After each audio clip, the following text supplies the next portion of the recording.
Si c'est votre première fois à participer ou à coacher un BGF, il faut que tu écoutes ça. Première chose importante à savoir pour le BGF, en gi, ça prend un kimono noir, blanc ou bleu.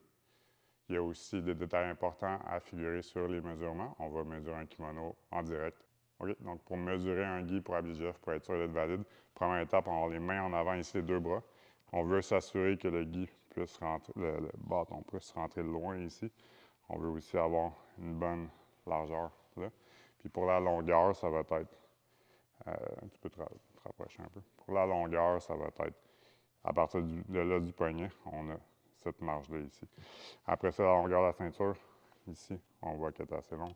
On veut qu'elle soit assez longue et pas trop courte. Après ça, on a les pantalons qu'on regarde ici, voir s'ils sont assez larges et s'ils arrivent assez bas à partir de l'os de la cheville.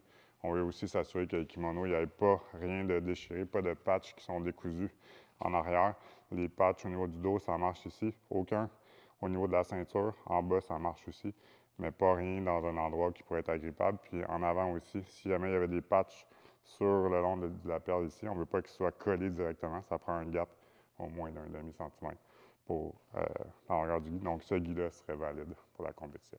Donc, en no-gi, ça prend un rash guard de couleur de votre ceinture. Ceinture bleue, rash guard bleu. Ceinture mauve, rash guard mauve. Brun, rash guard brun.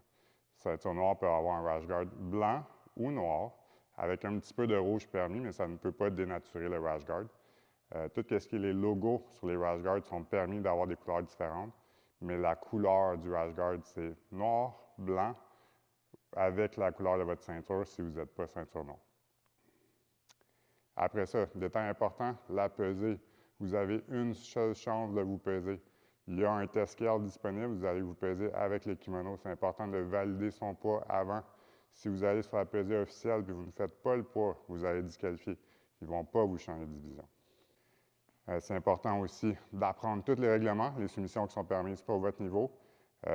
Au Québec, on utilise le règlement BJF, donc pour les adultes, il n'y a pas de changement. Par contre, pour les enfants, les soumissions qui sont permises en plus bas âge. Donc, c'est super important de valider la liste au complet des soumissions qui sont permises pour vos groupes d'âge pour ne pas avoir de mauvaises surprises.